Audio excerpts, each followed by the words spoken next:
Spirit Untamed is a 2021 American animated adventure film directed by Elaine Bogan and co-directed by Ennio Torreson Jr., written by Ori Wallington and Kristen Hahn.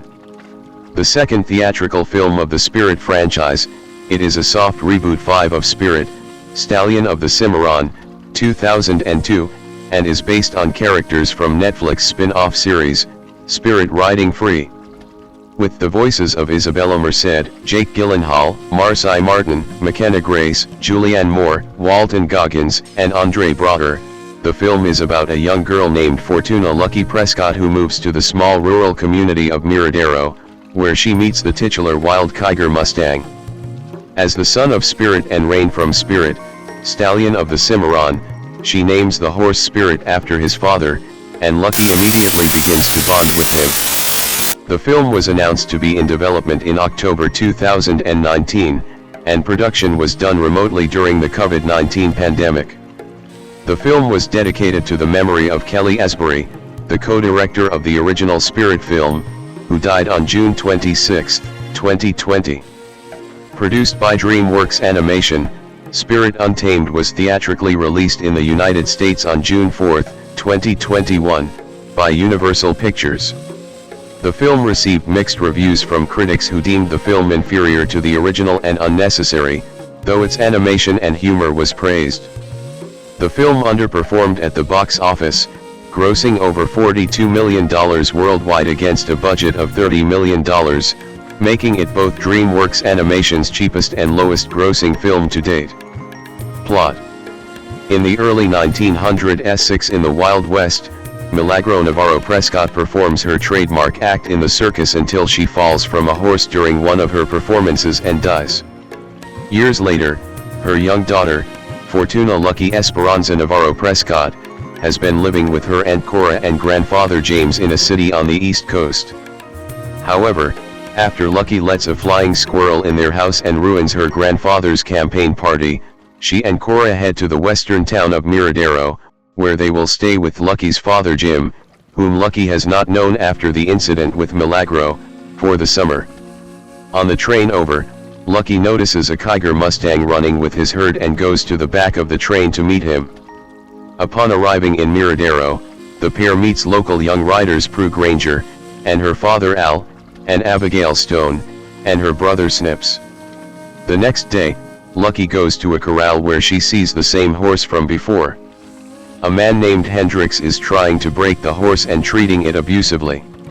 Lucky tells Jim and Cora about the horse, thinking he can be her new friend, but Jim does not want Lucky to go near the horses after what happened to Milagro. Nonetheless, Prue and Abigail help Lucky win over the trust of the horse, whom she names Spirit, naming him after his father from the original movie. After a while, Spirit trusts Lucky enough to eat an apple she offers him and allows her to pet him, sealing their bond. Lucky attempts to ride Spirit, but he escapes from the corral and runs away. Lucky is saved by Prue and Abigail after almost falling off a cliff at the canyon, but she falls into the water and dies and is still alive, but wounded. Jim finds and reprimands Lucky for disobeying him and warns her for being killed and hurt as well by Spirit just like Milagro. They go home arguing, making Lucky think he has gave up on her as she heard he was sending her back to her grandfather's campaign house in the city with Cora and never return to Miradero and never see Prue and Abigail again, but Lucky refuses. She sneaks out at night through the forest where she finds Spirit and his herd together, but is interrupted by Hendrix and his men, who capture all the horses but Spirit and take them in with a stolen train. Knowing Hendrix and his men are wranglers, who are taking the horses to a boat to be auctioned and worked to death, Lucky agrees to help Spirit rescue his herd. She enlists Prue and Abigail with their horses to embark on a journey to try and cut the wranglers off on their path by beating them to a water depot located beyond a summit called Heck Mountain. During the trip, Lucky builds up her relationship with Spirit and becomes good friends with Prue and Abigail as they travel. The girls reach the water depot the night before the wranglers are set to arrive, but Lucky wakes up the next day, realizing the wranglers made it earlier than expected. Spirit desperately attempts to save his herd on his own, but gets taken in by the wranglers. Determined to save Spirit, Lucky and her friends follow the train to the docks, where the wranglers are boarding the horses onto the boat. The girls arrive too late to stop the boat from leaving, but they manage to save Spirit. Lucky and Spirit get on board by leaping off the docks just like Milagro leaping off with her horse, freeing the other horses, and subduing the wranglers, with Spirit knocking Hendrix off the boat. Jim, Cora, and Al show up on a fast steam train and arrest Hendrix and the other Wranglers. On their way back to Miradero, the girls travel to a field in the middle of the wilderness, and Lucky lets Spirit go, saying that he needs to stay with his herd. When she returns home, Lucky and Cora initially plan to return to the city, but after Lucky bonds with Jim at a rodeo, she decides instead to stay in Miradero with him and her friends, as Spirit is seen running through the fields with his herd. Voice cast: Isabella Merced as Fortuna, Lucky Esperanza Navarro Prescott, Milagro, and Jim's daughter, Cora's niece, and Prue and Abigail's friend. 7. Bridget Hoffman voices Baby Lucky. Marcy Martin as Prudence Prue Granger, Lucky's friend, and Al's daughter. 7. Mckenna Grace as Abigail Stone, Lucky's friend, and Snip's sister. 7. Walton Goggins as Hendrix, the leader of a gang of horse wranglers. 7. Andre Broder as Al Granger, Prue's father. 7. Julianne Moore as Cora Prescott, Lucky's aunt, and Jim's older sister. 7. Jake Gyllenhaal as James Jim Prescott, Lucky's widowed father and Cora's younger brother. 7. Eiza González as Milagro Navarro Prescott, a famous horse rider and Lucky's late mother. 7. Lucian Porras as Snip Stone, Abigail's younger brother. 8. Joe Hart as James Prescott Sr., Lucky's grandfather. Alejandra Blengio as Valentina. Gino Montesinos as Wrangler/Rodeo Cowboy.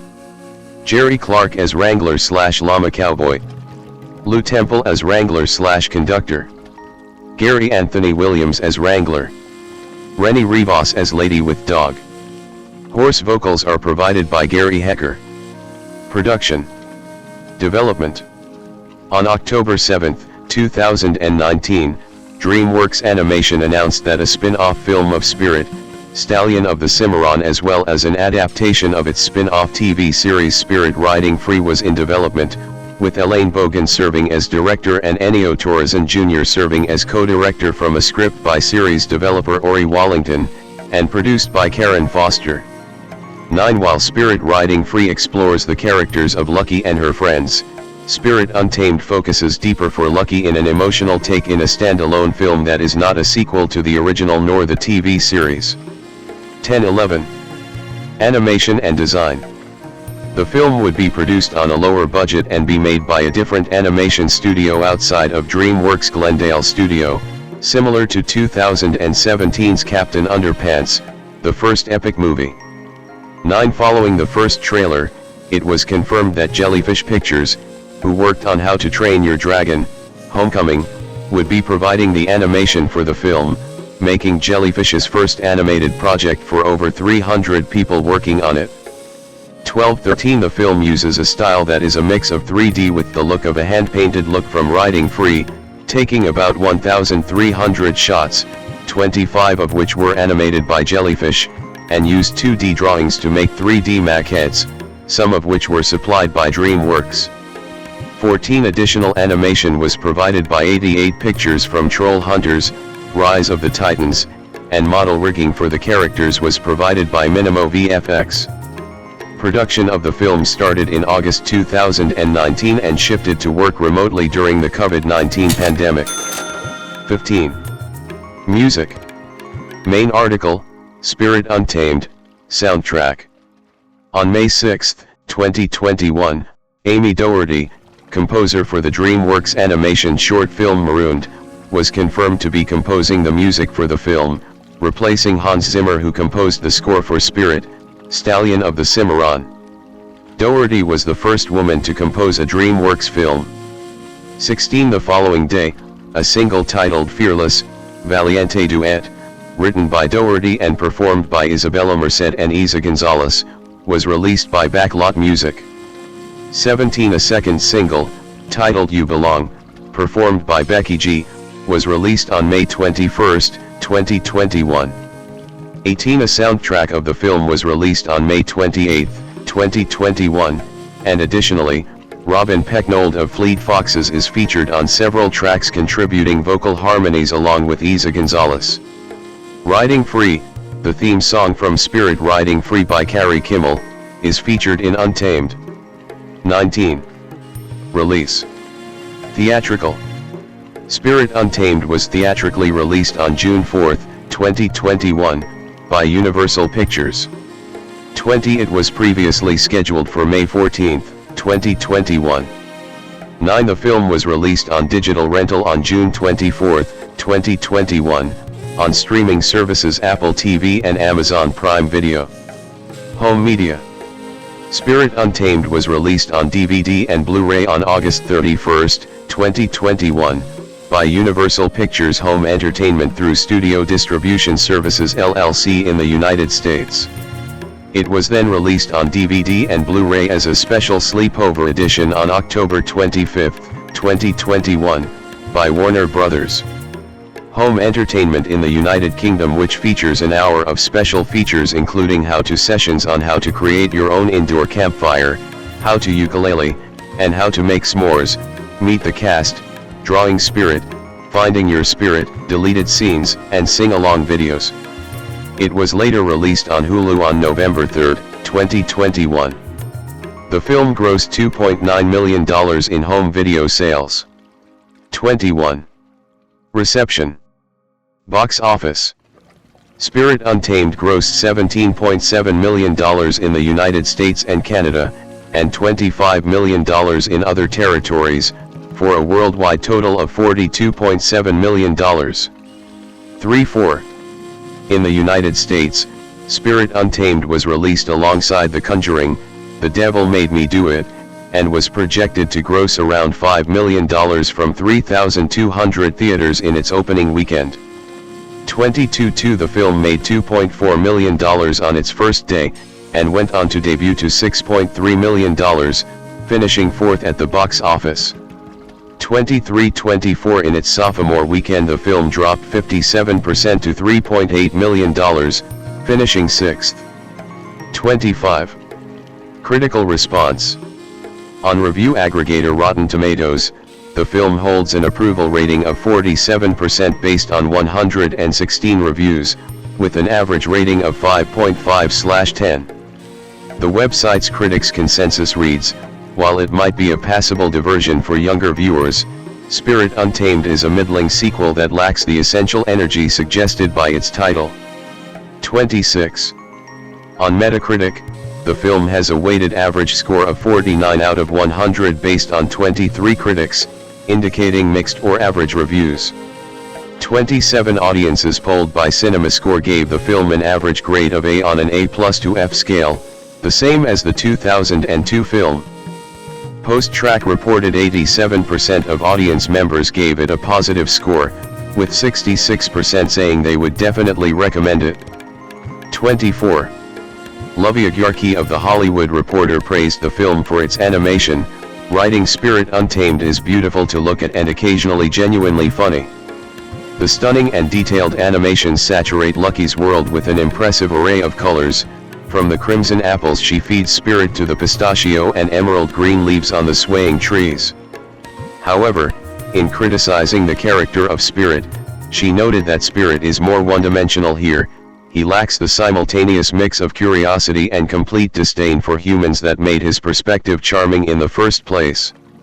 28. Pete Hammond of Deadline praised the film for its female cast, stating that after all the decades of boy-driven stories set in the Wild West, it is refreshing to see the girls get their turn, and that is exactly what Spirit, Riding Free writer Ori Wallington and Kristen Hahn have in mind, along with their director Elaine Bogan and producer Karen Foster. Additionally, Hammond praised the soundtrack and vocal performances, which he wrote were perfectly pitched here, a step above the TV show if not quite up to the artistry of the original film. 29. Peter DeBrugge of Variety was critical of the film's animation, stating the film substitutes unappealingly designed, obviously digital characters, who've been badly rigged and stuck in under-detailed environments. He also added that Spirit still looks like Spirit, but neither the horse nor the girl, who's voiced by live-action Dora actor Isabella Merced, has much of a personality, while the plot is less sophisticated than what audiences might expect from an early 20th century single-reel silent movie. 30. Beatrice Loaiza of the New York Times gave the film a negative review, stating that this spin-off of Spirit, Stallion of the Cimarron is a bland, bubbly romp through the Wild West, with a heavy dose of girl power. 31. Jesse Hassanger of the AV Club gave the film a C+, stating that as a DreamWorks production, Spirit Untamed carries inarguable novelty. It's a sweet, simple western, relaxed about its identity as a girl-centric adventure story, in contrast to bigger DreamWorks cartoons sweaty about their desire to draw eyeballs from Pixar and Minions. He also praised the film for its expansion of the original series, noting that Spirit Untamed essentially retells, modifies, and expands the events of the show's pilot. 32. Accolades. Award date of ceremony category recipient, S, result. Heartland Film Festival 2021 Truly Moving Picture Award 1. Hollywood Music in Media Awards November 17, 2021 Best Original Score, Animated Film Amy Doherty nominated. Best Original Song, Animated Film Fearless, Valiente, Amy Doherty, Isabella Merced and Eiza González, nominated. Annie Awards 33 March 12, 2022 Best Storyboarding Gary Graham nominated. Mckenna Awards 34 October 2, 2022 Best Feature Film nominated. In other media. Main article, Spirit, franchise. Video game. A video game adaptation, titled Spirit, Lucky's Big Adventure, was released on June 1, 2021, on PC, PlayStation 4, Xbox One and Nintendo Switch. The game was developed by Heartfull Games and released by Outright Games. 35. NASCAR Cup Series sponsorship. Quinn Houff, sponsored by Spirit Untamed and Mane and Tail, waiting on pit road. Spirit Untamed, in partnership with the hair care and horse care company Mane and Tail, would sponsor Starcom racing driver Quinn Houff in the NASCAR Cup Series for select races. Throughout the midway point of the 2021 NASCAR Cup Series season, Houff would do numerous events including autograph signings with special Spirit Untamed merchandise being made. As of June 27, 2021, Houff has raced the scheme 4 times, once at the Circuit of the Americas, once at Nashville Superspeedway, and 2 during the Pocono Raceway doubleheader. Houff would finish 34th at COTA with a DNF, 38th at Nashville with a DNF, 31st at Pocono 1, on the lead lap, and 33rd at Pocono 2, 5 laps down. Web series. On February 9, 2022, DreamWorks announced a new series Spirit and Friends inspired by the characters from Spirit Riding Free, which takes place in the setting of Spirit Untamed, and release has begun on YouTube on February 12. Isabella Yolanda Moner 12, born July 10, 2001 known professionally as Isabella Merced since 2019, is an American actress. She played the lead role in the Nickelodeon television series 100 Things to Do Before High School, 2014 to 2016, and went on to feature in the films Transformers, The Last Night, 2017, Instant Family, 2018, and Sicario, Day of the Soldado, 2018. She starred as the titular character in the adventure film Dora and the Lost City of Gold, 2019, and played main roles in the films Madam Web, Turtles All the Way Down, and Alien, Romulus, all in 2024. In 2025, she had a starring role in the second season of the HBO series The Last of Us and played Hawkgirl in the DCU film Superman and series Peacemaker. Early life. Merced was born in Cleveland, Ohio. 3-4 She is the daughter of Katrine, a nurse, who was born in Lima, Peru, and Patrick Moner, a firefighter, who was born in Louisiana. 3-5-6. Merced has stated that Spanish was her first language, and she struggled with English when she first started grade school 5, adding that she considers herself half Peruvian and half from Ohio. I wish I could say I'm 100% Peruvian, I've always felt that way. 7. She has 2 brothers. At age 15, she was accepted into college. 8-9. Merced began acting after her family's Cleveland home was destroyed by a fire. Her father was the firefighter on call that night. 6. She was a Judy Garland fan, so her parents, in an attempt to distract her from the loss, encouraged Merced to audition for a local production of The Wizard of Oz. She agreed and was cast as a Munchkin. She attended the Fairmount Performing Arts Conservatory, led by Broadway producer Fred Sternfeld, who tried to persuade Merced's mother into taking her to New York to pursue auditions. After some reluctance, her mother agreed, and the family moved to New York City for a month to help Merced pursue a career on Broadway. 8-10. Career. Merced has said that she wanted to be an actress from a young age, inspired by movies featuring Shirley Temple and Judy Garland and starting in local community theater at age 6. 11. Merced booked her first job, a Claritin commercial, on what was supposed to be her last day in New York City during the summer she spent auditioning there. 8. She made her Broadway debut at age 10 in a production of Evita 12 in which she sang in Spanish with Ricky Martin. 5. Merced's first starring performance was as C.J. Martin, the lead role on the Nickelodeon television series 100 Things to Do Before High School 5-12-13 from 2014 to 2016. That same year, she began providing the voice of Kate, one of the main characters in the Dora the Explorer spin-off, Dora and Friends, Into the City, a role she performed from 2014 to 2017. 14. In 2015, she appeared as Lori Collins in the Nickelodeon original movie Splitting Adam 15 and was cast as Sadie, one of the leading roles, in the 2016 Nickelodeon original movie Legends of the Hidden Temple. 16-17. Merced's debut album Stopping Time, 2015, was produced by Broadway Records. 18. In May 2016, Merced was cast in the film Transformers: The Last Night, which was released in June 2017. 19-20. She voiced Heather in the animated film The Nut Job 2, Nutty by Nature, which was theatrically released on August 11, 2017.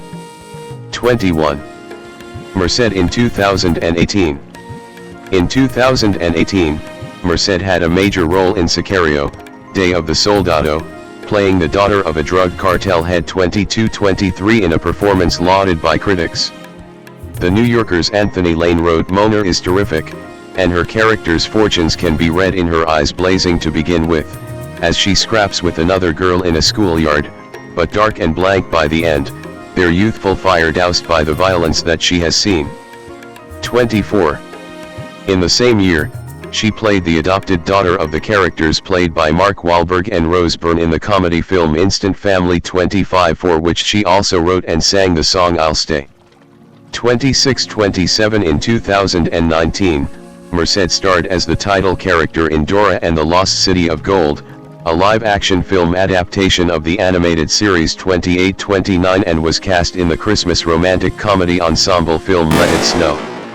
30. The same year, she was cast opposite Jason Momoa in the film Sweet Girl for Netflix. 31. Merced in 2019. On October 14, 2019, Merced announced that she had decided to change her stage name to Isabella Merced in memory of her late grandmother. 32. Her first single, Poppy, was released in 2019. 33. Followed by her first music video released on November 6, 2019. 34. Failed verification. Merced released her debut EP The Better Half of Me in 2020 through Republic Records. 35. Independent source needed and was named one of Billboard's top 15 new Peruvian artists to listen to in July 2020. 33. In 2024, she starred in Turtles All the Way Down, a film adaptation of the 2017 novel by John Green. 36-37. And Fede Alvarez Alien, Romulus. 38. In April 2025, Merced appeared as Dina in Season 2 of The Last of Us. 39. In July 2025, Merced appeared as Kendra Saunders / Hawkgirl in the DC Universe, DCU, film Superman, 2025. 40. In August 2025, TV Line named Merced the year's drama star to watch, as part of Women to Watch. 41. Additionally, Variety recognized her in their annual Power of Young Hollywood Impact Report. Those recognized rep the future of the entertainment business. 42. Personal life. Merced describes herself as having been queer my whole life, and has been in queer relationships. 43-44 She says she aims to do her part for the queer community in American pop culture. 45 She attributes her Catholic upbringing to her having been closeted out of being complicit and somebody who has accepted, maybe suppressing their queerness for their environment, basically, and to adapt. 46. She has polycystic ovary syndrome. 47 And has attended therapy and openly discussed her struggles with anxiety. Bridget Hoffman, born 1961-1962, is an American voice actress and ADR writer who has provided voices for a number of English-language versions of Japanese anime films and television series, usually under an alias such as Ruby Marlowe. Prior to her involvement in anime, she had some on-screen acting roles in films and television including Hercules, The Legendary Journeys and other media produced by Sam Raimi. Some of her major voice roles are title characters such as Belle Dandy in My Goddess, the movie, Mizuho Kazumi in Please Teacher, / Please Twins, Mima Kirigo in Perfect Blue, and Lane Iwakura in Serial Experiments Lane. She also voiced lead ensemble characters as Rune Venus in El Hazard, Mayaka Yuki in Fushigi Yuji, Raquel Kajol in Scrap Princess, Fu Haoji in Magic Knight Ray Arth, Shinobu Mahara in Love Hina, Nia Tepelin in Gurren Lagann, Connie Coco in Demon Slayer, Iris Veal von Einsborn in Fate / Zero. 7 She served as the ADR director for the Fushigi Yuji series and films, My Goddess, the movie and a series of shorts called The Adventures of Mini Goddess. She also provides background voices in a number of animated films recorded in the Los Angeles area, including Frozen, Epic, and Cloudy with a Chance of Meatballs 2. 8-9 In video games, she provides the voice of Cosmos in the Xenosaga series as well as Atoli in the .hack//g.u series. Career. Hoffman grew up in the Detroit area and graduated from Michigan State. 10 She was a model for the promotional pictures of Sam Raimi's 1981 film The Evil Dead 2. 11-12 And has participated in several Josh Becker-directed films and episodes, including Running Time, Cleveland Smith, Bounty Hunter as well as small roles in Raimi's films Crime Wave and Darkman. While in Los Angeles, she worked as an actress on a number of plays and also a narrator model for some auto shows. One of her first jobs there was doing a Budweiser commercial with Leon Redbone. She starred alongside Ned Beatty as a historian who time travels with a group of scientists in the 1989 film Time Trackers. 13-14 She had a starring guest role as Echidna, the mother of all monsters, in Raimi's television show Hercules, The Legendary Journeys, and would make other appearances in the series. 11-15 Hoffman has been involved in voiceovers for anime titles. Many of her roles have been under an alias such as Ruby Marlowe, which was her character's name in her 1994 film Double Exposure. She worked with Anime/Pioneer Entertainment on the Fushigi Yuji, the Mysterious Play anime series, where she served as the voice director as well as voiced the starring role of Mayaka Yuki. The show, along with another Pioneer production El Hazard, where she voices Rune Venus, would air regularly on the international channel. Her voice was not warmly received by critics on Anime News Network who disliked her squealing schoolgirl tone 16 and high pitch 17, although Mike Dungan of Mania.com find her direction and acting to be entertaining. 18. She starred as Mima Kirigo in Perfect Blue, a psychological horror film by Satoshi Kon about a former Japanese idol who tries her hand at acting, but whose life falls apart when she is stalked by an obsessed fan and her associates are murdered one by one. Carlos Ross of Them Anime Reviews considered the general dub acting as sophisticated, subtle, and well done, 19, while Chris Homer of Fandom Post enjoyed both the English and the Japanese versions.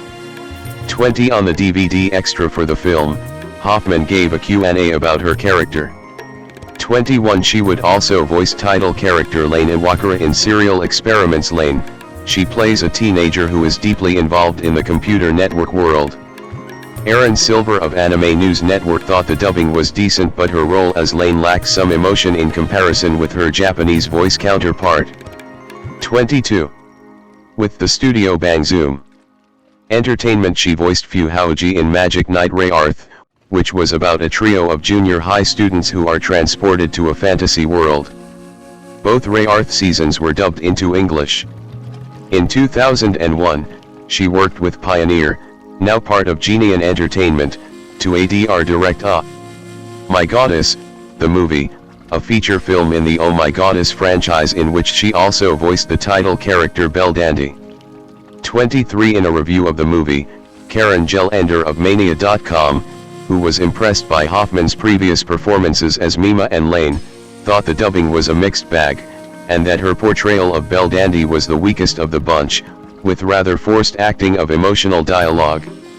24 In contrast, Alan Diverse of Anime News Network thought the English cast was suitable and comparable to the Japanese version. Hoffman would later reprise the role of Belle Dandy in a series of anime shorts called The Adventures of Mini Goddess, where she also served as its ADR script writer and the ADR director.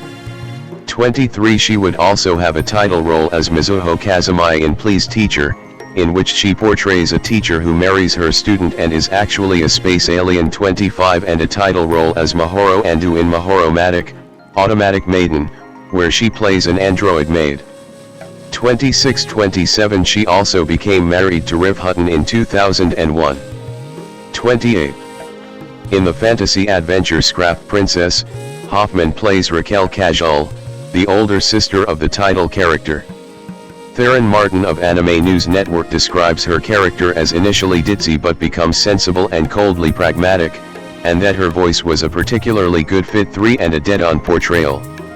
29 Hoffman would voice high school student Shinobu Mahara in the Love Hina romantic comedy series, and supporting character Ryoko Asakura in Bang Zoom's dubbing of the Melancholy of Haruhi Suzumiya series.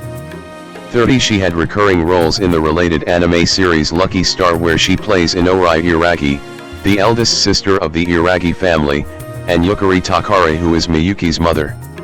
Hoffman would continue voice acting in the 2010s.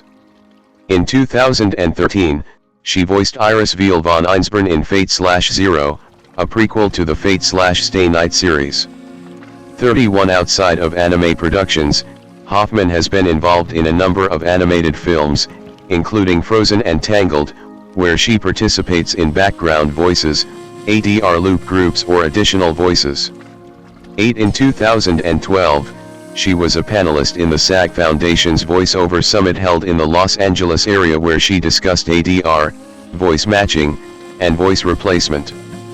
32 She voices in video game series, including .hack//g.u, where she voices Atoli 33, and Xenosaga, where she voices Cosmos in Xenosaga Episode 3, also Sprach Zarathustra. 33-34 She also continues to act in local theater productions. Kayla Marseille Martin 1/MRSE/Marseille 2, born August 14, 2004, 3 is an American actress and producer, best known for her role as Diane Johnson on the ABC sitcom Blackish, 2014 to 2022. In 2019, Martin had a starring role in the comedy film Little, which she also produced at the age of 14. She holds the Guinness World Record as the youngest Hollywood executive producer for the movie. Time magazine named her on its Time 100 Next the year of its release. 5 In 2022, she produced and starred in the sports comedy film, Fantasy Football. Early life. Martin was born in Plano, Texas 6 to Carol and Joshua Martin. 7 Martin's acting career was launched with a glamour pictorial 8 in which the photographer gave Martin's parents a discount in exchange for her father's promise that he would submit the photos to talent agencies. 8. The photos were sent out to 4 agencies and one immediately signed her. 8. At age 5, Martin landed her first national commercial for Choice Hotel.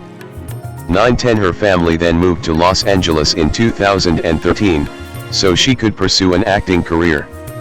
11. Career. 2014 to 2015, career beginnings. In 2014, Martin was cast as Diane Johnson, the daughter of Andre, Anthony Anderson, and Rainbow Johnson, Tracy Ellis Ross, on the ABC sitcom Blackish, created by Kenya Barris. For her breakthrough role, Martin has received numerous awards and nominations, including 3 NAACP Image Awards for Outstanding Supporting Actress in a Comedy Series 12-13-14 and a Young Artist Award. 11. She has received 6 NAACP Image Awards nominations and 2 Screen Actors Guild Award for Outstanding Performance by an Ensemble in a Comedy Series. 2016 to 2019, breakthrough with An American Girl Story and Little. Martin, second from right, with her Little co-stars Regina Hall and Issa Rae and director Tina Gordon. In 2016, Martin made her film debut, playing a leading role in the Amazon Studios' original film An American Girl Story, Melody 1963, Love Has to Win, set in Detroit during the Civil Rights Movement. That same year, she did a voice role for the movie Nina, which tells the life story of American artist and activist Nina Simone. 15. In 2019, Martin starred in her first studio feature film, the comedy Little, for Universal Pictures. At the age of 13, she became executive producer of the film, making her the youngest person to ever produce a movie, as well as the youngest African American producer. 16, 17, 18, 19. In February 2019, Genius Productions, Martin's company, signed a first-look production deal with Universal. Martin's first film as part of the deal is Step Monster, a comedy about a teenage girl who is adjusting to life with a new stepmother. 20. She is the youngest person to get a first-look deal at Universal, and the youngest person to get a deal at any studio. 21. In May 2019, it was announced Martin would be producing and starring in the film adaptation of Amari and the Night Brothers for Universal Pictures. 22. In December 2019, it was announced that Martin would be producing the comedy film Queen. 23. 24. 2020, present, Paw Patrol, the movie and The Masked Singer.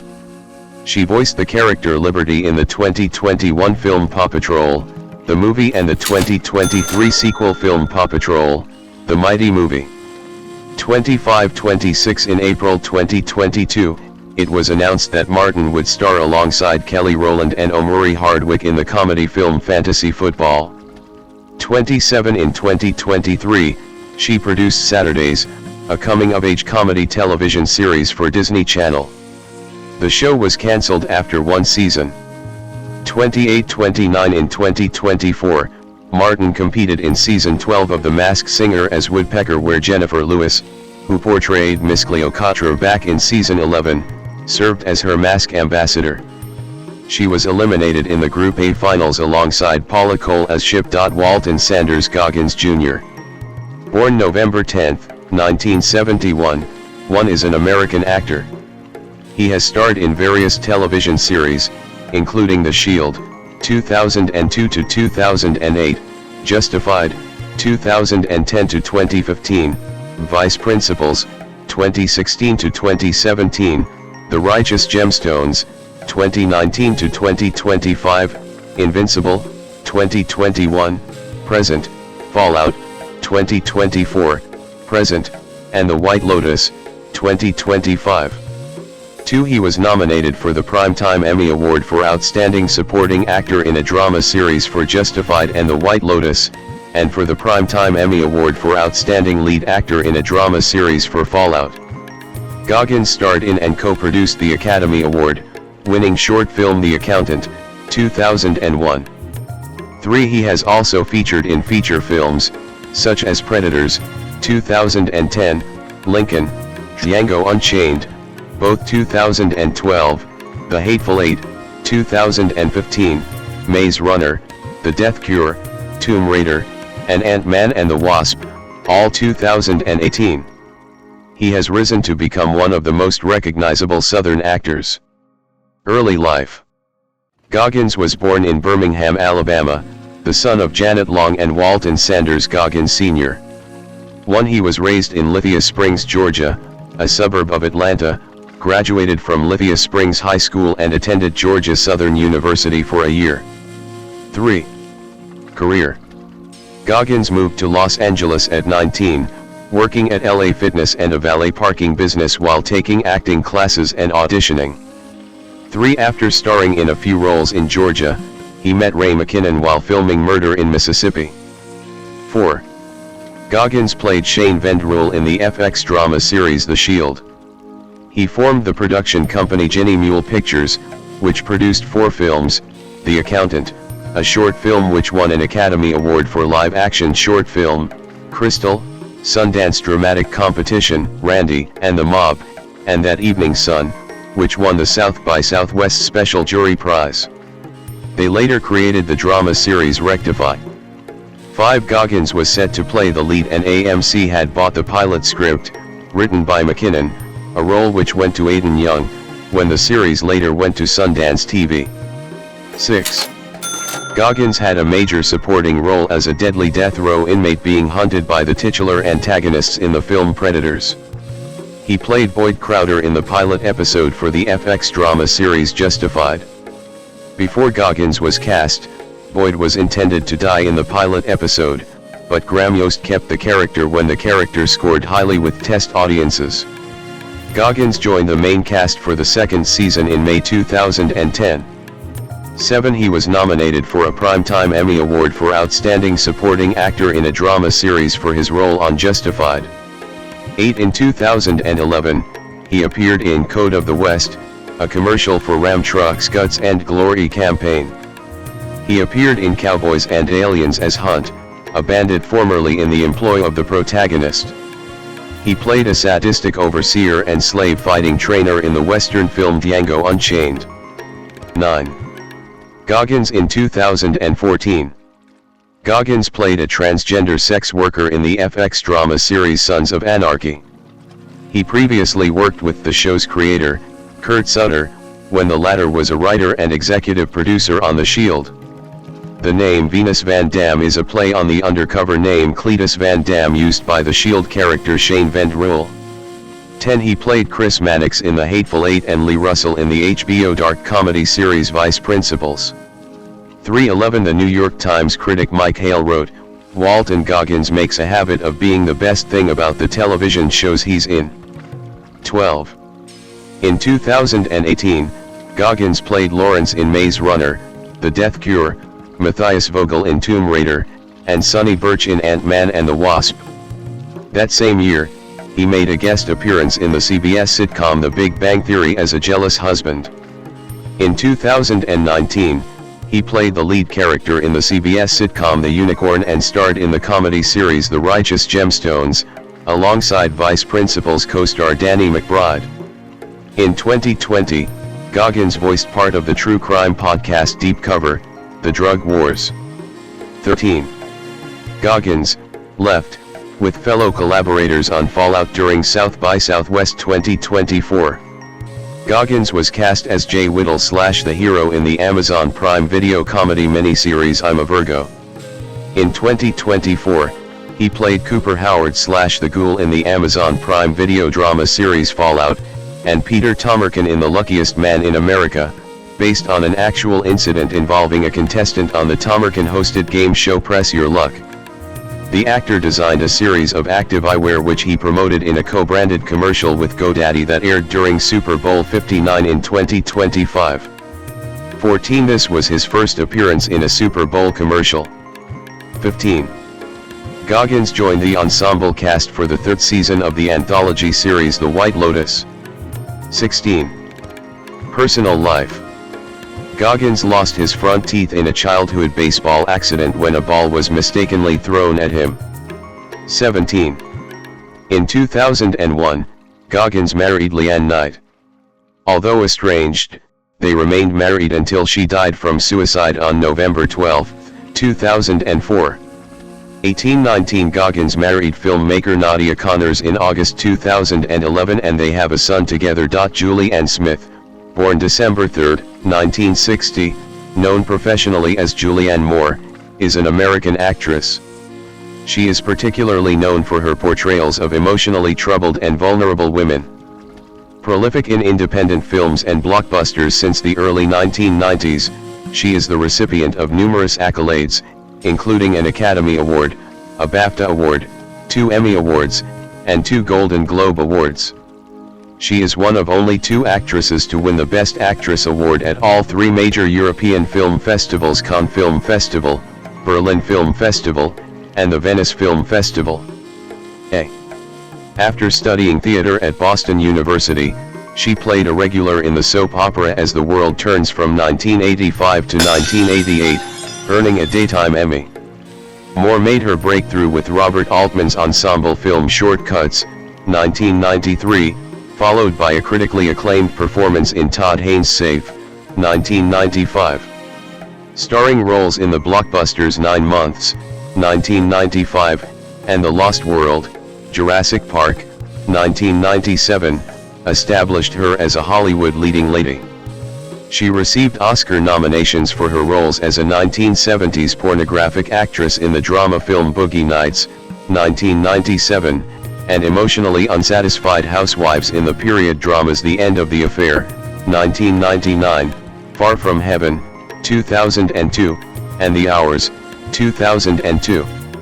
Moore's career progressed with roles in The Big Lebowski, 1998, Magnolia, 1999, Hannibal, 2001, Children of Men, 2006, A Single Man, 2009, The Kids Are All Right, 2010, Crazy, Stupid, Love, 2011, and Maps to the Stars, 2014. She won a Primetime Emmy for playing Sarah Palin in the HBO film Game Change, 2012, and the Academy Award for Best Actress for her portrayal of an Alzheimer's patient in Still Alice, 2014. Her highest-grossing releases came with the final 2 films in the Hunger Games film series, 2014 to 2015, and the spy film Kingsman: The Golden Circle, 2017. Since then she starred in independent films and streaming projects including Haynes' drama May-December, 2023, the historical drama miniseries Mary and George, 2024, and the black comedy limited series Sirens, 2025. In addition to acting, Moore has written a series of children's books about a character named Freckleface Strawberry. She is married to director Bart Freundlich and they have 2 children. In 2015, Time named her to its 100 most influential people in the world list, and in 2020, the New York Times named her one of the greatest actors of the 21st century. Early life and education.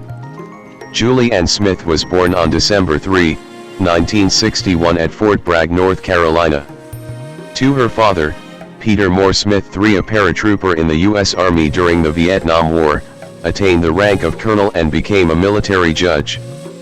4-5 Her mother, Anne, née Love 1940 to 2009, 6 was a psychologist and social worker from Greenock, Scotland, who had migrated with her family to the United States in 1951. 3-7 Moore has a younger sister and a younger brother, the novelist Peter Moore Smith.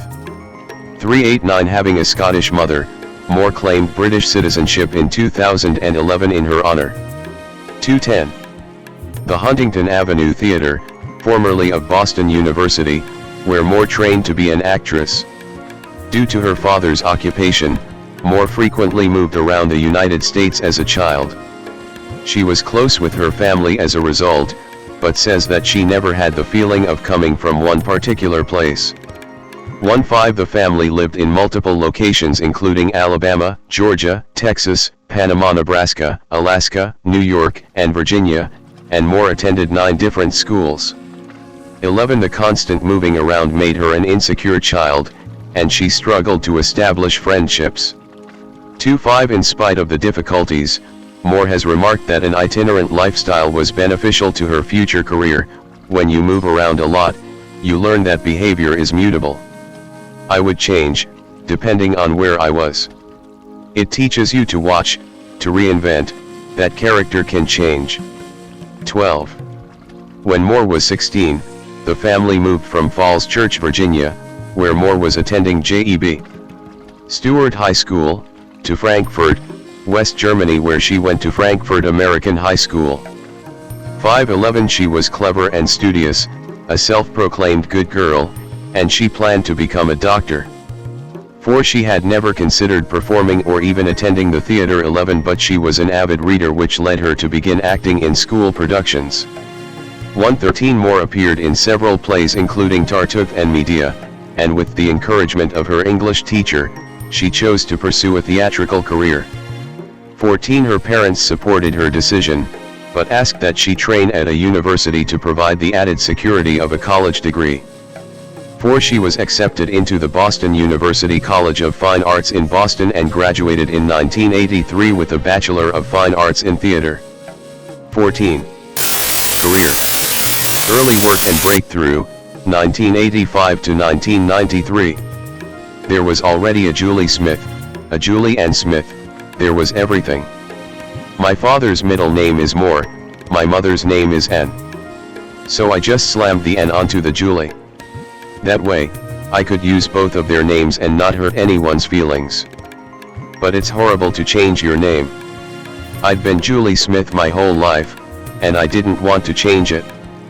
Moore explaining why and how she adopted her stage name. 15. Moore moved to Manhattan, New York after graduating and worked as a waitress. 16. After registering her stage name with Actors Equity. 15. She started her career in 1985 off-Broadway. 17. Her first screen role came in 1984, in an episode of the soap opera The Edge of Night. 18. Her break was a year later when she joined the cast of As the World Turns. Playing the dual roles of half-sisters Franny and Sabrina Hughes, she found the intensive work to be an important learning experience, and she said, I gained confidence and learned to take responsibility. 14. Moore performed on the show until 1988, when she won a Daytime Emmy Award for Outstanding Ingenue in a Drama Series. 1920. Before leaving As the World Turns, she had a role in the 1987 CBS miniseries I'll Take Manhattan. 11. Once she finished her contract at World Turns, she played Ophelia in a Guthrie Theatre production of Hamlet opposite Zelko Ivanek. 15. 21-22. The actress returned intermittently to television over the next 3 years, appearing in the TV movies Money, Power, Murder, 1989, The Last to Go, 1991, and Cast a Deadly Spell, 1991. 23. In 1990, Moore began working with stage director Andrei Gregory on a workshop theater production of Chekhov's Uncle Vanya. Described by Moore as being one of the most fundamentally important acting experiences I ever had. 11. The group took 4 years to explore the text and then give intimate performances to friends. 24. Also in 1990, Moore made her cinematic debut as a mummy's victim in Tales from the Dark Side, the movie, a low-budget horror which she later called terrible. 25-26. Her next film role, in 1992, introduced her to a wide audience. The thriller The Hand That Rocks the Cradle, in which she played the main character's ill-fated friend, was #1 at the US box office, and Moore caught the attention of several critics for her performance. 15-27. She followed it the same year with the crime comedy The Gun in Betty Lou's Handbag, appearing as the protagonist's kooky sister. She continued to play supporting roles throughout 1993, first featuring in the erotic thriller Body of Evidence as Madonna's love rival. The film was panned by reviewers and heavily mocked, and Moore subsequently regretted her involvement, terming it a big mistake. 15-28. She had greater success in a 1993 romantic comedy with Johnny Depp. In Benny and June, Moore played a gentle waitress who falls for Aidan Quinn's character, Benny. She also appeared briefly as a doctor in one of the year's biggest hits, the Harrison Ford starring thriller The Fugitive. 1529 filmmaker Robert Altman saw Moore in the Uncle Vanya production and was sufficiently impressed to cast her in his next project, the ensemble drama Short Cuts, 1993, based on short stories by Raymond Carver. Moore was pleased to work with him, as his film Three Women, 1977, gave her a strong appreciation for cinema when she saw it while in college. 30 playing artist Marian Wyman was an experience she found difficult, as she was a total unknown surrounded by established actors, but this proved to be Moore's breakthrough role. 2531 Todd McCarthy called her performance arresting and remarked that her monologue, delivered naked from the waist down, would no doubt be the most discussed scene of the film. 32 Short Cuts was critically acclaimed and received awards for Best Ensemble Cast at the Venice Film Festival and the Golden Globe Awards. Moore received an individual nomination for Best Supporting Female at the Independent Spirit Awards, and the monologue scene earned her a degree of notoriety. 3334. Rise to Prominence, 1994 to 1997. Short Cuts was one of a trio of successive film appearances which raised Moore's profile. 14 In 1994, Vanya on 42nd Street came out, a filmed version of her ongoing Uncle Vanya workshop production, directed by Louis Malle. 24 Moore's performance of Yelena was called simply outstanding by Time Out 35 and she won the Boston Society of Film Critics Award for Best Actress.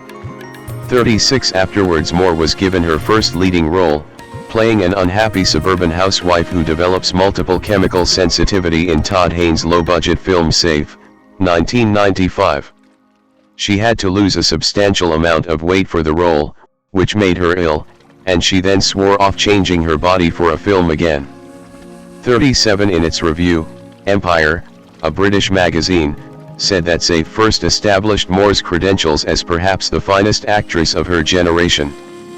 38 David Thompson wrote that it is one of the most arresting, original, and accomplished films of the 1990s. 4. The performance earned Moore an Independent Spirit Award nomination for Best Actress. 39 Reflecting on the three roles Moore said, "They all came out at once, and I suddenly had this profile. It was amazing." 14. Moore's next appearance was a supporting role in the comedy drama Roommates, 1995, playing the daughter-in-law of Peter Falk's character. Her next film, 9 Months, 1995, was crucial in establishing her as a Hollywood leading lady. 2. The romantic comedy, directed by Chris Columbus and co-starring Hugh Grant, was poorly reviewed but a box office success. It remains one of her highest-grossing films. 40 41 42 In her next release Moore appeared alongside Sylvester Stallone and Antonio Banderas in the thriller Assassins, 1995. Despite a negative response from critics, the film earned $83.5 million worldwide. 43 44 In her sole appearance in 1996, the Merchant Ivory film Surviving Picasso, she played the artist Dora Maar opposite Anthony Hopkins. The period drama met with poor reviews. 45. A key point in her career came when Steven Spielberg cast Moore as paleontologist Dr. Sarah Harding in The Lost World, Jurassic Park, the sequel to his 1993 blockbuster Jurassic Park. 2. Filming the big-budget production was a new experience for Moore and she said she enjoyed herself tremendously. 10. It was a physically demanding role and she commented, "There was so much hanging everywhere. We hung off everything available, plus we climbed, ran, jumped off things, it was just non-stop." 46. The Lost World, 1997, was one of the 10 highest-grossing films in history at the time. 37 And was pivotal in raising Moore's profile. "Suddenly I had a commercial film career," she said. 2. The Myth of Fingerprints was her second film released in 1997. During its production she met her future husband, the movie's director Bart Freundlich. 1. Later in 1997, Moore made a cameo appearance in the dark comedy Chicago Cab. 47. In the late 1990s and early 2000s, Moore achieved significant industry recognition. Her first Academy Award nomination came for the critically acclaimed 48 Boogie Nights, 1997, which centers on a group of individuals working in the 1970s pornography industry. Director Paul Thomas Anderson was not a well-known figure before its production, with only one feature credit to his name, but Moore agreed to the film after being impressed with his exhilarating script. 111 The ensemble piece featured Moore as Amber Waves, a leading porn actress and mother figure who longs to be reunited with her real son. Martin Glanville of the BBC said that the role required a mixture of confidence and vulnerability and was impressed with Moore's effort. 49 Time Out called the performance superb. 50 and Janet Maslin of the New York Times found it wonderful. 51 Alongside her Oscar nomination for Best Supporting Actress, Moore was nominated for Golden Globe and Screen Actors Guild Awards, and several critics groups gave her awards. Gaining further recognition, 1998 to 2002. Moore played Maud Lebowski in The Big Lebowski, 1998. She is pictured alongside Jeff Bridges, who co-starred in the film, at the 2011 Lebowski Fest at the Hammerstein Ballroom in Manhattan. Next was a role in the Coen brothers' dark comedy The Big Lebowski, 1998. The film was not a hit at the time of its release but has since become a cult classic. 52 She played Maud Lebowski, a feminist artist and daughter of the eponymous character who becomes involved with the dude, Jeff Bridges, the film's star. At the end of 1998, Moore had a flop with Gus Van Sant's Psycho, a remake of the classic Alfred Hitchcock film of the same name. 26 She portrayed Lila Crane in the film, which received poor reviews. 53 and is described by The Guardian as being one of her pointless outings. 37 A review in Box Office magazine bemoaned that a group of enormously talented people wasted several months of their lives working on the film. 54. After reuniting with Robert Altman for the dark comedy Cookie's Fortune, 1999, Moore starred in An Ideal Husband, Oliver Parker's adaptation of the Oscar Wilde play. Set in London at the end of the 19th century, her performance of Mrs. Laura Cheverly earned a Golden Globe nomination for Best Actress in a Musical or Comedy. She was also nominated in the drama category that year for her work in The End of the Affair, 1999. Based on the novel by Graham Greene, Moore played opposite Ralph Fiennes as an adulterous wife in 1940s Britain.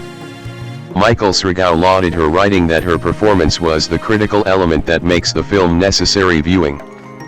55. She received her second Academy Award nomination for the role, her first for Best Actress, as well as nominations at the British Academy Film Awards, BAFTA, and Screen Actors Guild, SAG, Awards. In between the two Golden Globe nominated performances, Moore was in A Map of the World supporting Sigourney Weaver, as a bereaved mother. 23 Her fifth film of 1999 was the acclaimed drama Magnolia. 56 A giant mosaic chronicling the lives of multiple characters over one day in Los Angeles. 57 Paul Thomas Anderson, in his follow-up to Boogie Nights, wrote a role specifically for her. His primary objective was to see her explode, and he cast her as a morphine-addicted wife. 57 Moore said it was a particularly difficult role and she was rewarded with a SAG nomination. 1139 She was named Best Supporting Actress of 1999 by the National Board of Review, in recognition of her three performances in Magnolia, An Ideal Husband, and A Map of the World. 58. Apart from a cameo in The Ladies' Man, a comedy, Moore's other appearance in 2000 was in a short film adaptation of Samuel Beckett's play Not I. 59 In early 2001, she appeared as FBI agent Clarice Starling in Hannibal, a sequel to the Oscar-winning film The Silence of the Lambs. Jodie Foster had declined to reprise the role, and director Ridley Scott eventually cast Moore over Angelina Jolie, Cate Blanchett, Gillian Anderson, and Helen Hunt. 15 The news received considerable attention from the press, but Moore said she was not interested in nor capable of upstaging Foster.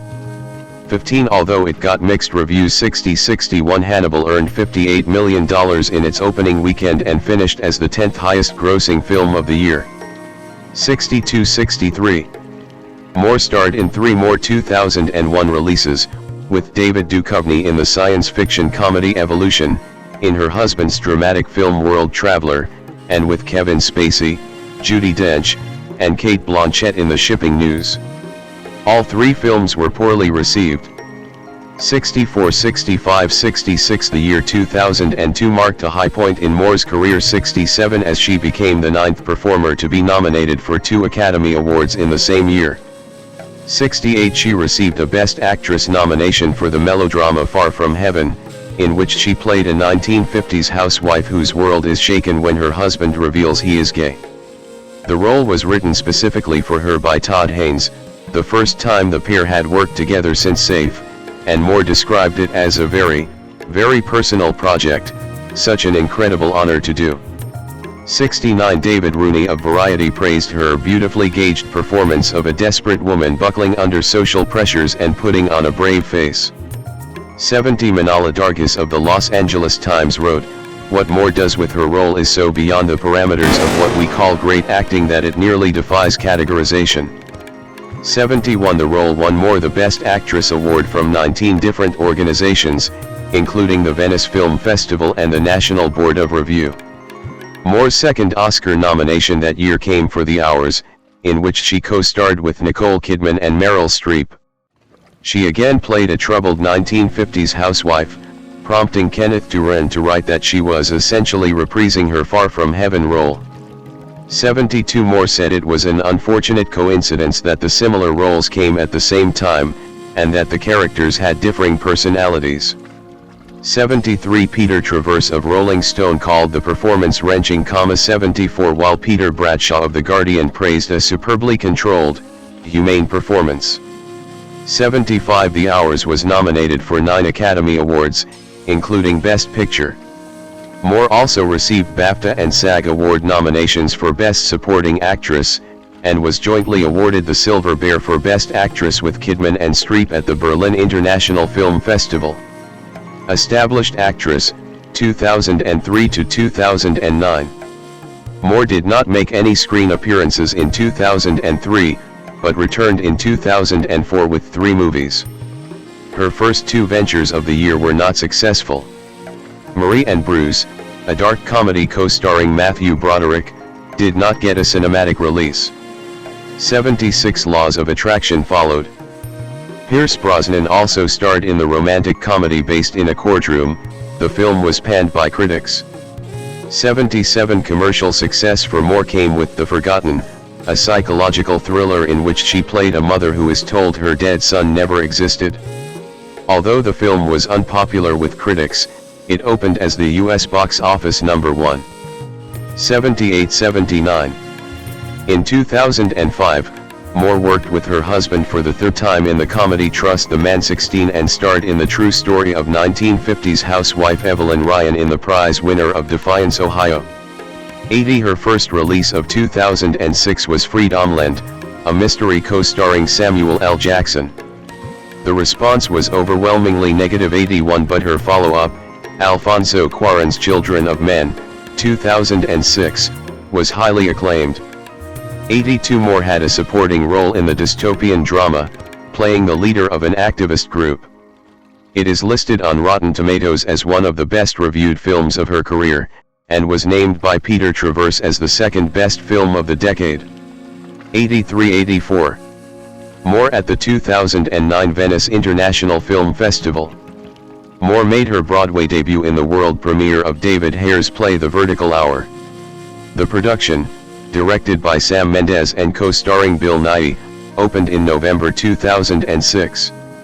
Moore played the role of Nadia, a former war correspondent who finds her views on the 2003 invasion of Iraq challenged. 85, Ben Brantley of the New York Times was unenthusiastic about the production, and described Moore as miscast. In his opinion, she failed to bring the tough, assertive quality that her role required. 86, David Rooney of Variety criticized her lack of stage technique, adding that she appeared stiffly self-conscious. 85, Moore later admitted she found it difficult performing on Broadway and had not connected with the medium, but was glad to have experimented with it. 10. The play closed in March 2007 after 117 performances. 87. Moore played an FBI agent for the second time in Next, 2007, a science fiction action film co-starring Nicolas Cage and Jessica Biel. Based on a short story by Philip K. Dick, the response from critics was highly negative. 88. Manala Dargis wrote, "Ms. Moore seems terribly unhappy to be here, and it's no wonder." 89. The actress has since said it was her worst film. 8. Savage Grace, 2007, followed the true story of Barbara Daly Beck Eland, a high society mother whose Oedipal relationship with her son ended in murder. Moore was fascinated by the role. 31. Savage Grace had a limited release, and received predominantly negative reviews. 1991. Peter Bradshaw, however, called it a coldly brilliant and tremendously acted movie. 92. In I'm Not There, 2007, Moore worked with Todd Haynes for a third time. The film explored the life of Bob Dylan, with Moore playing a character based on Joan Baez. 93. In 2008, she starred with Mark Ruffalo in Blindness, a dystopian thriller from the director Fernando Meirelles. The film was not widely seen, and critics were generally unenthusiastic. 94. 95. Moore was not seen on screen again until late 2009, with 3 new releases.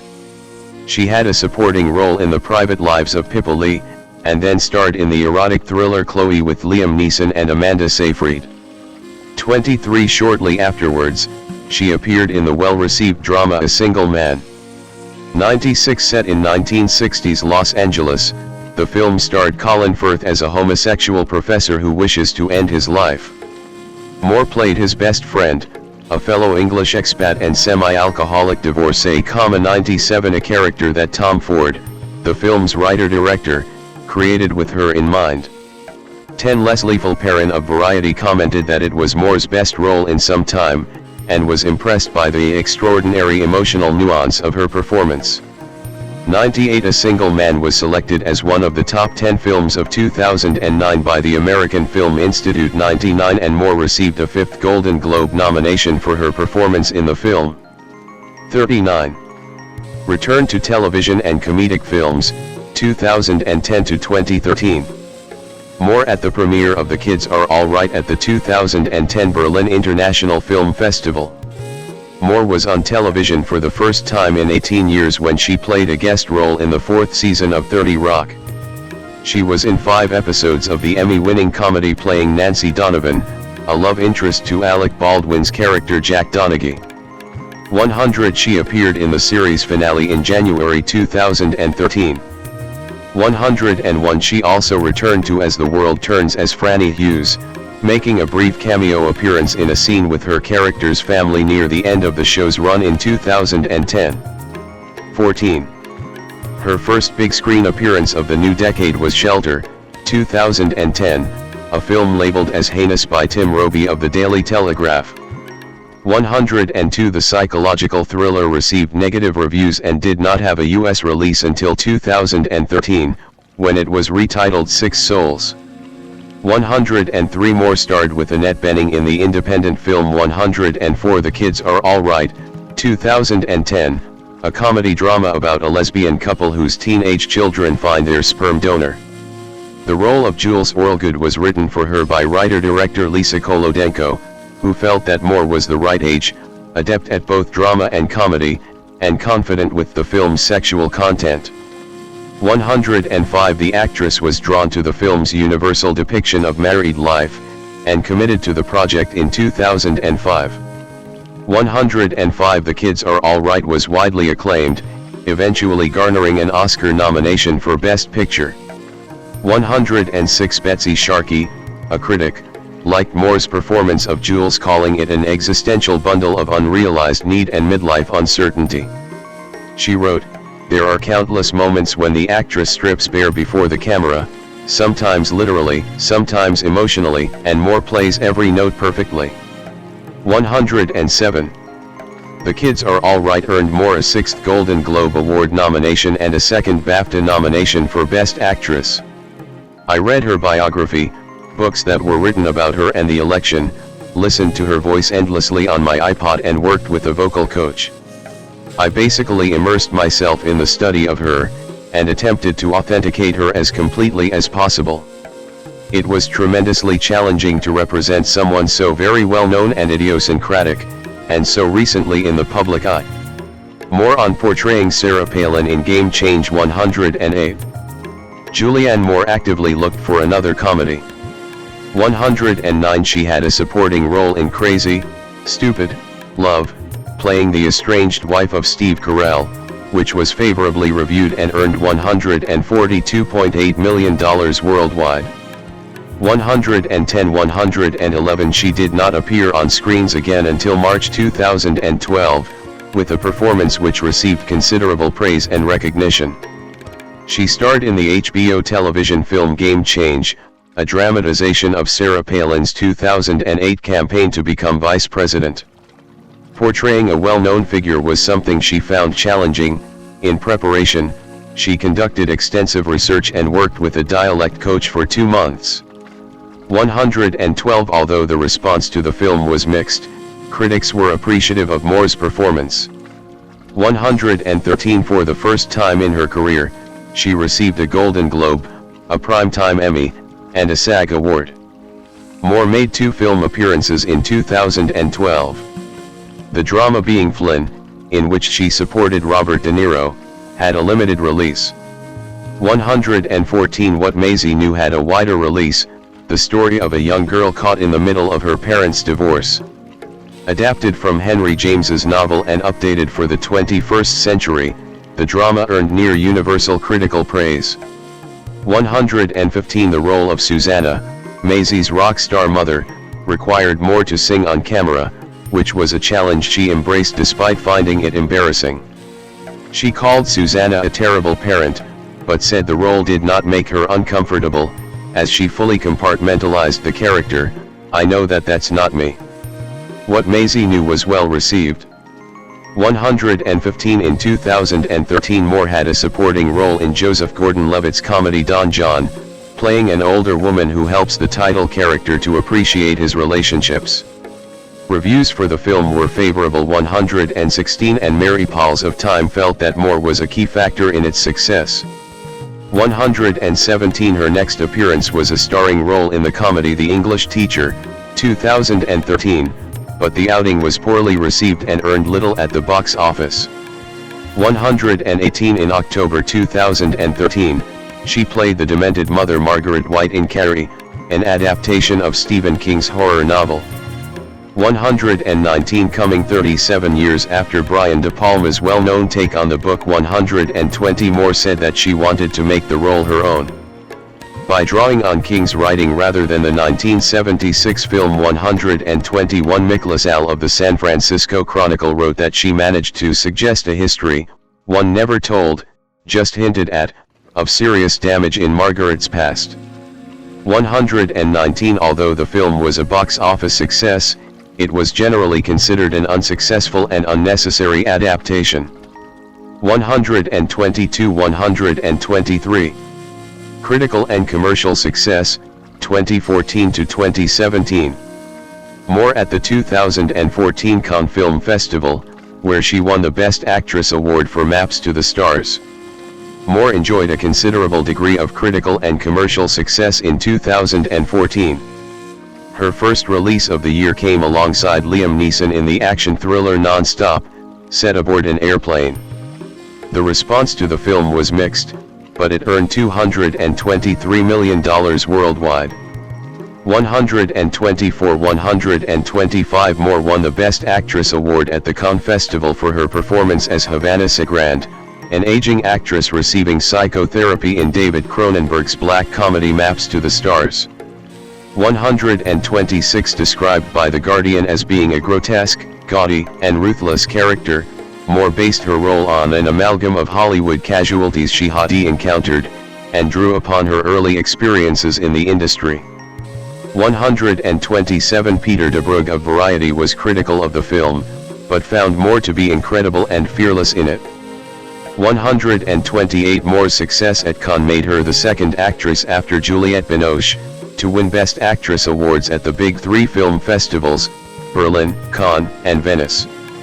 129 She received a Golden Globe nomination for her performance. 130 Moore played the supporting role of President Al-McCoy, the leader of a rebellion against the Capitol, in the third installment of the lucrative The Hunger Games film series, Mockingjay, Part 1.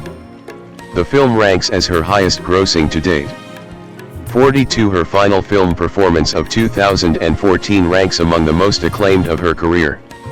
In the drama Still Alice, Moore played the leading role of a linguistics professor diagnosed with early-onset Alzheimer's disease.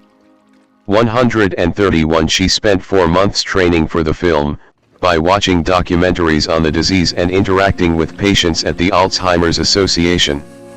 132 David Thompson wrote that Moore was extraordinary at revealing the gradual loss of memory and confidence, while according to Kenneth Turan, she was especially good at the wordless elements of this transformation, allowing us to see through the changing contours of her face what it is like when your mind empties out. 133 134 Several critics felt it was her finest performance to date. 135 And Moore was awarded with the Golden Globe, SAG, BAFTA, and Academy Award for Best Actress. Moore began 2015 by appearing as an evil queen in Seventh Son, a poorly received fantasy adventure film co-starring Jeff Bridges. 136 She also appeared opposite Elliot Page in Freeheld, a drama based on a true story about a detective and her same-sex partner. 137 And in the romantic comedy Maggie's Plan, with Greta Gerwig and Ethan Hawke.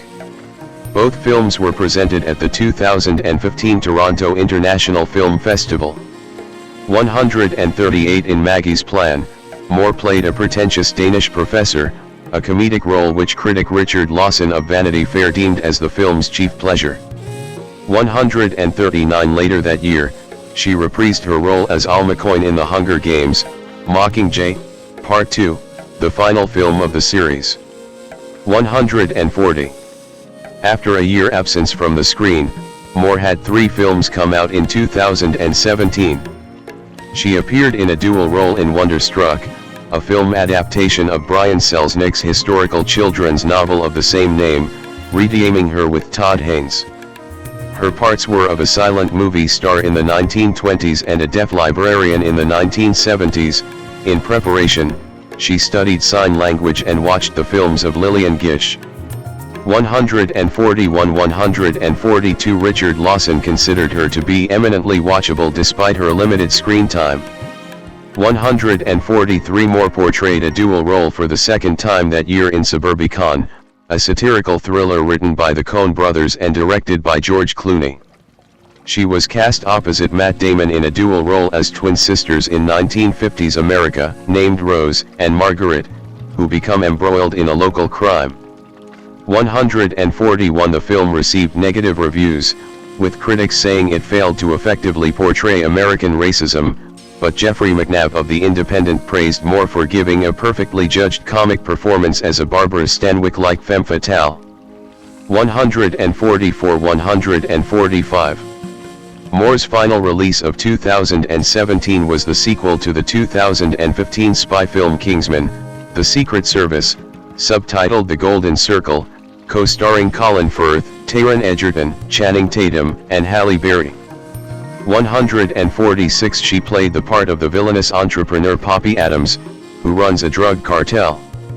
Despite her character's actions, Moore played the part to make Poppy seem strange, but reasonable. 141 Peter DeBrugge described the film as outlandish, and wrote that Moore had played her part as Martha Stewart crossed with a demonic 1950s housewife. 147 The film earned over $410 million worldwide. 148 Independent films and streaming projects, 2018, present. Moore had 2 films premiere in 2018. She was drawn to Sebastián Lelio's Gloria Bell, an English-language remake of Lelio's own Chilean film Gloria, for its rare depiction of a middle-aged woman's quest for meaning in life. 149 Stephen Dalton of The Hollywood Reporter believed she had delivered an utterly natural and quietly spellbinding star performance. 150 And the New York Times named her one of the 10 best actors of the year. 151. Her second film that year was Bel Canto, a thriller based on Ann Patchett's novel of the same name about the Japanese embassy hostage crisis in Lima, Peru. 152 For her performance as an opera singer, she learned to mimic the body language of professionals for scenes in which Renee Fleming performed the vocals. 149 Guy Lodge of the Chicago Tribune deemed the film to be an unsuccessful adaptation of the novel and considered Moore's work to be edgeless fare by her standards. 153 In 2019, she teamed with her husband again in After the Wedding, a remake of Susanne Bier's Danish film of the same name. It featured her and Michelle Williams in roles played by men in the original film. 154 Also in 2019, she starred in The Staggering Girl, a short film directed by Luca Guadagnino. 155. In 2020, Moore portrayed the feminist activist Gloria Steinem in the biopic The Glorias, sharing the part with actresses Alicia Vikander and Lulu Wilson. 156 157 In following year, she had supporting roles opposite Amy Adams in Joe Wright's thriller The Woman in the Window, based on the novel of the same name, and in Stephen Kbosky's musical film Dear Evan Hansen, based on the stage musical of the same name. 158 Both films were poorly received. 159 160 Moore played the title role in Lizzie's Story, an Apple TV Plus miniseries adapted from Stephen King's thriller novel of the same name. 161 162 The miniseries was not well received, despite praise for Moore's work. 163 She took on the leading role of an uptight mother in When You Finish Saving the World, 2022, a comedy-drama film by Jesse Eisenberg. 164 The Hollywood Reporter's John DeFore commended her for empathetically portraying an unlikable character. 165 Moore served as jury president of the 79th Venice International Film Festival in 2022. 166. Moore, on Right, with Tilda Swinton and Pedro Almodovar at the premiere for The Room Next Door at the 2024 Venice International Film Festival. Moore next starred in the thriller Sharper, 2023, for Apple TV Plus, which she also produced. 167 It had modest reviews. 168 169 Once again, she collaborated with Todd Haynes in May-December, a drama co-starring Natalie Portman, in which she played a woman married to a much younger man. 170 Moore was pleased to play a transgressive character, finding her unbelievably complicated and compelling. 171 The film received critical acclaim. 172 173 And Jonathan Romney of Screen Daily commended Moore for combining both neurotic fragility and overbearing brittleness in her performance. 174 She received another Golden Globe nomination for it. 175. The 2024 historical satire miniseries Mary and George starred Moore as Mary Villers opposite Nicholas Galitson's George Villers. 176 The Independent's Nick Hilton found Moore more effective in Mary's dramatic moments than her farcical ones. 177 While Lucy Mangan of The Guardian called her performance brilliant, cold, clever, and always scintillating. 178. It earned her another Independent Spirit Award nomination. 179 The same year, Moore starred alongside Tilda Swinton in The Room Next Door, which marked Pedro Almodovar's first English-language feature film and won the Golden Lion at the 2024 Venice Film Festival. 180 Based on the novel What Are You Going Through by Sigrid Nunez, Moore played an author who reunites with a former colleague with cancer. 181 She was particularly drawn towards the project for its depiction of female friendship, which she believed was rare in film. 182 Complementing the performances of both women, BBC Culture's Nicholas Barber found Moore especially deft in her delivery of Almodovar's awkwardly written dialogues. 183 She received a Goya Award nomination as Best Actress for the role. 184. In her third project for Apple TV+, Moore led the thriller film Echo Valley. 185 She will also team with James McAvoy in the action thriller film Control. 186. Writing. Moore at the 2009 Venice International Film Festival. Alongside acting work, Moore became an author of children's books.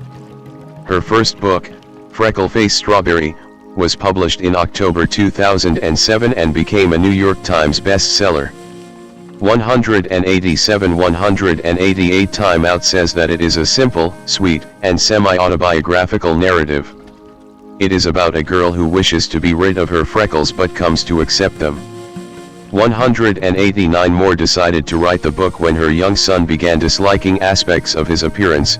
She was reminded of her own childhood, when she was teased for having freckles and called freckle-faced strawberry by other children.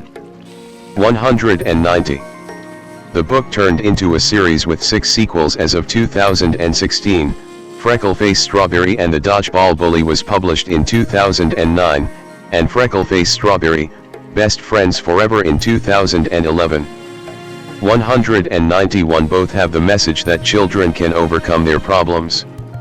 192 Freckle-Faced Strawberry, Backpacks, Freckle-Faced Strawberry, Lunch, or What's That? And Freckle-Faced Strawberry, Loose Tooth, were released as part of Random House's Step Into Reading program. 193 194 They were followed by Freckle-Faced Strawberry and The Really Big Voice in summer 2016. 195. Freckle-Faced Strawberry has been adapted into a musical, written by Rose Kaela and Gary Cooper, which premiered off-Broadway at the New World Stages in Manhattan, in October 2010. 196 Moore had input in the production, particularly by requesting that it retain the book's young target audience. 197 The show has been licensed and performed at several venues, which she calls extremely gratifying and extremely flattering. 192 Moore wrote a children's book separate from the Freckle-Faced Strawberry series. Released in 2013, My Mom is a Foreigner, but Not to Me is based on her experiences of growing up with a mother from another country. 198 199 The book had a negative reception from Publishers Weekly and Kirkus Reviews. While recognizing it as well-intentioned, Moore's use of verse and rhyme was criticized. 200. In February 2025, under the second Trump administration, an executive order required about 160 Defense Department-run schools 201 to conduct a compliance review of books regarding gender ideology and racial indoctrination. 202 203 After Moore said that her Freckle-Faced Strawberry book was banned by the Pentagon. 204 205 Some media headlines implied that there was a wholesale ban of the book nationwide. 206 207 Artistry and reception. Moore has been called one of the most talented and accomplished actresses of her generation in the media.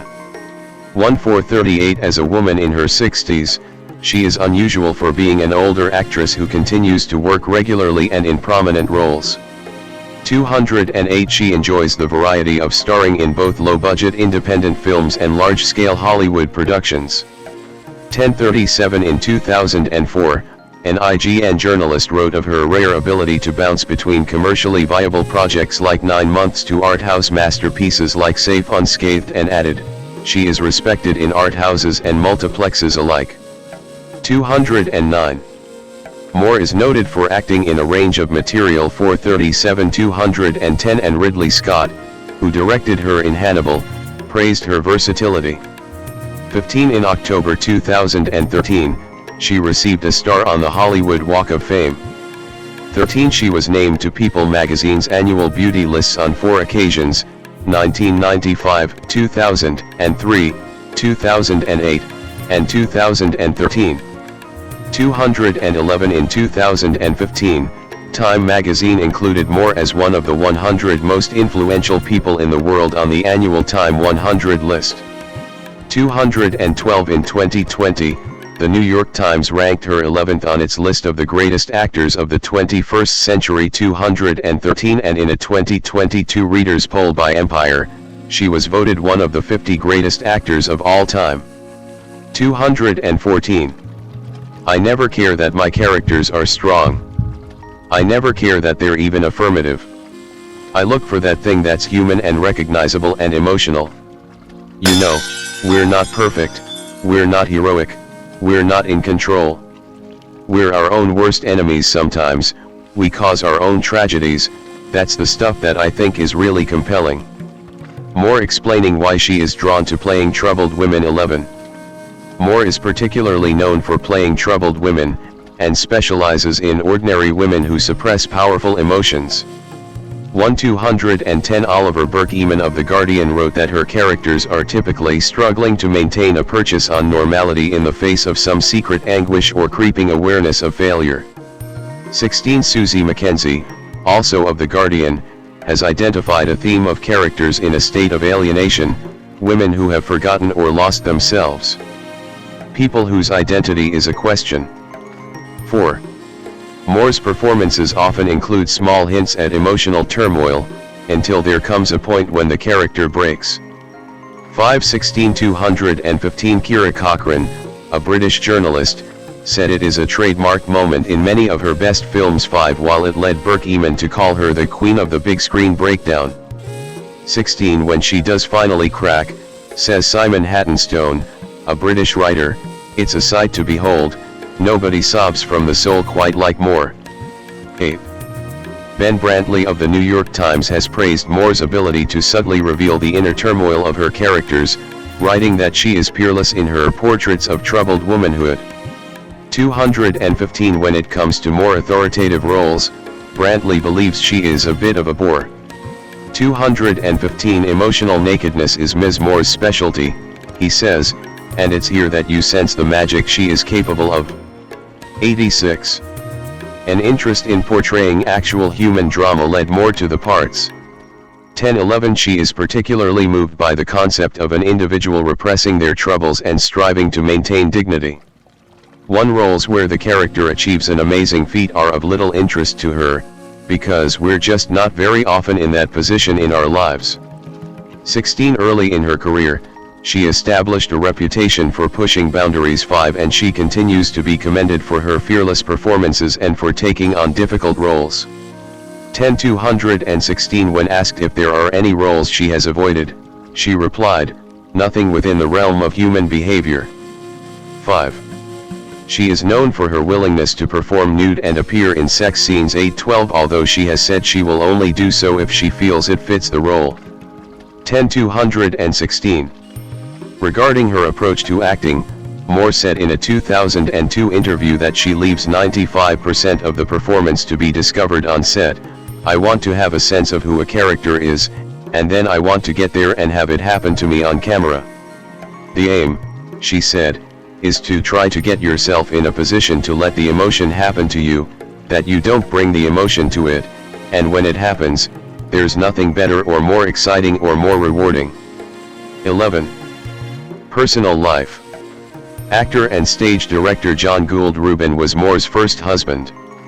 They met in 1984 and married 2 years later. 14 They separated in 1993. 4 And their divorce was finalized in August 1995.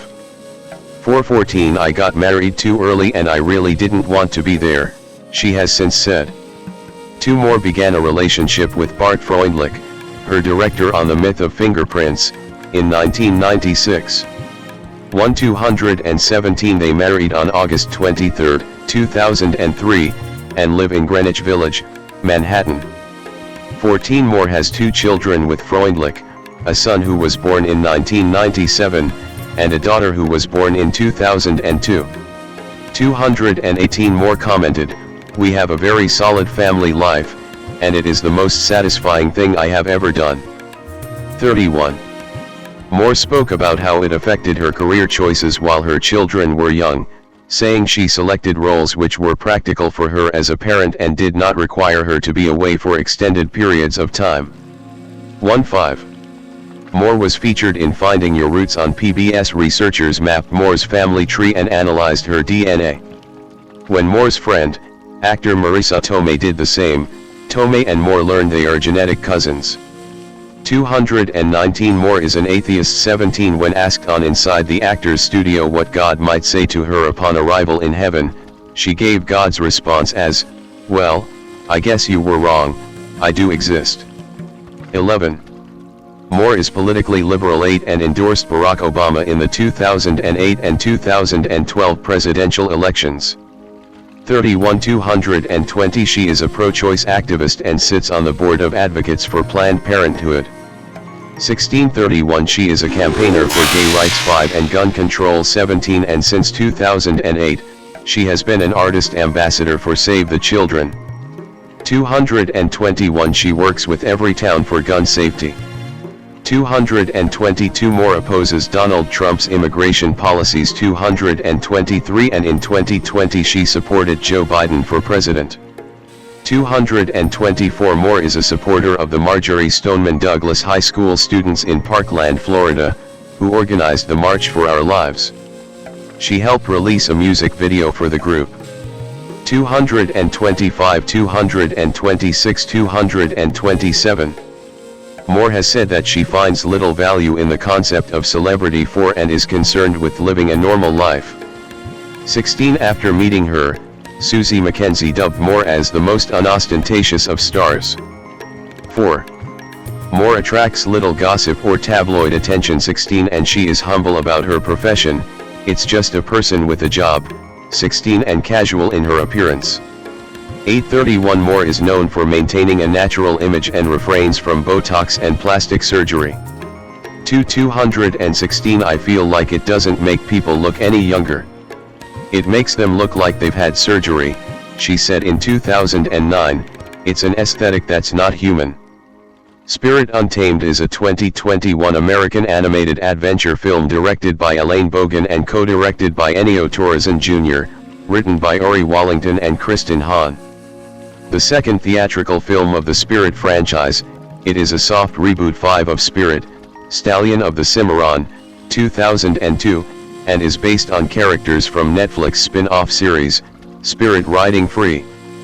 With the voices of Isabella Merced, Jake Gyllenhaal, Marcy Martin, Mckenna Grace, Julianne Moore, Walton Goggins, and Andre Braugher, the film is about a young girl named Fortuna Lucky Prescott who moves to the small rural community of Miradero, where she meets the titular wild Kiger Mustang.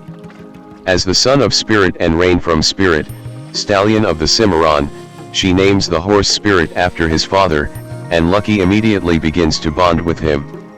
The film was announced to be in development in October 2019, and production was done remotely during the COVID-19 pandemic. The film was dedicated to the memory of Kelly Asbury, the co-director of the original Spirit film, who died on June 26, 2020.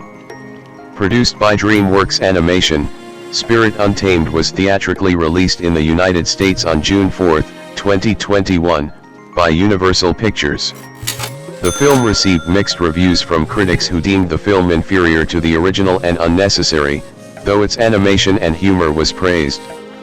The film underperformed at the box office, grossing over $42 million worldwide against a budget of $30 million, making it both DreamWorks Animation's cheapest and lowest grossing film to date.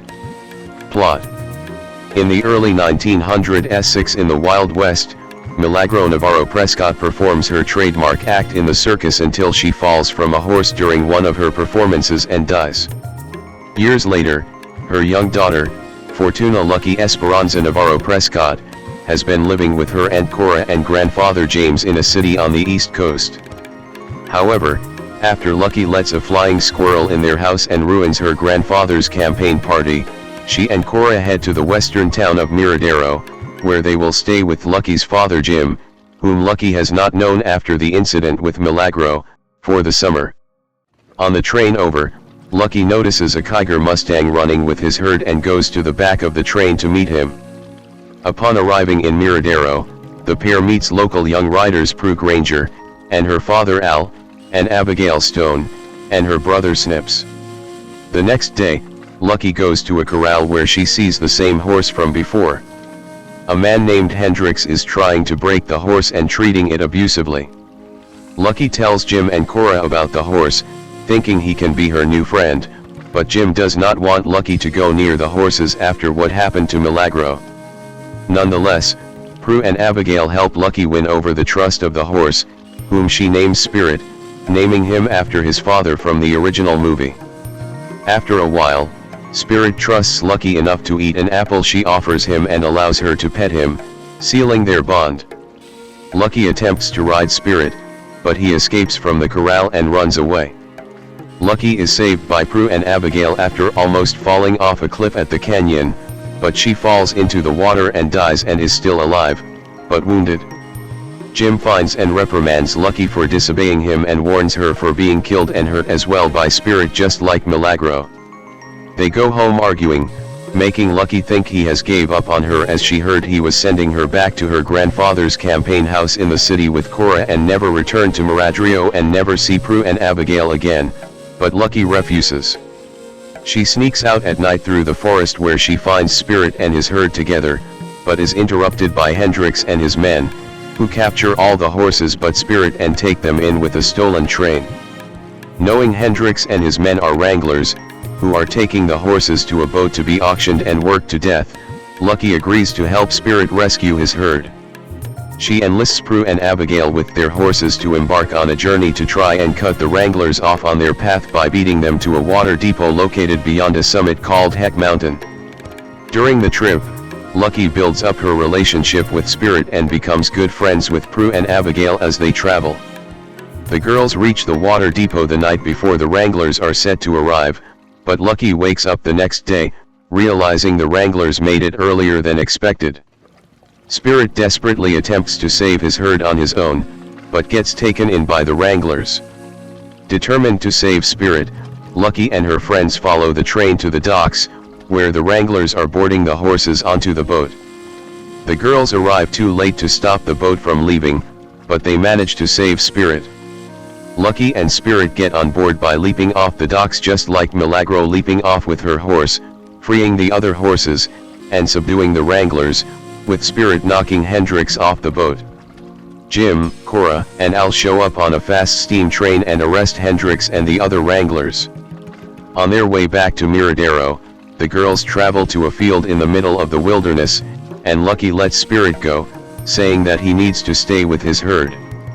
When she returns home, Lucky and Cora initially plan to return to the city, but after Lucky bonds with Jim at a rodeo, she decides instead to stay in Miradero with him and her friends, as Spirit is seen running through the fields with his herd.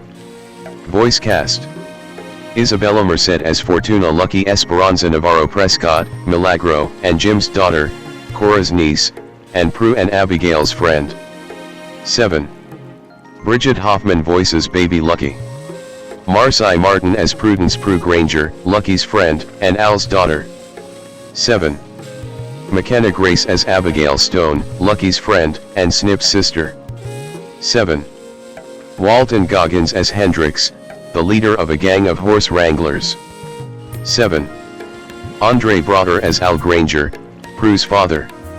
7. Julianne Moore as Cora Prescott, Lucky's aunt, and Jim's older sister. 7. Jake Gyllenhaal as James Jim Prescott, Lucky's widowed father and Cora's younger brother. 7.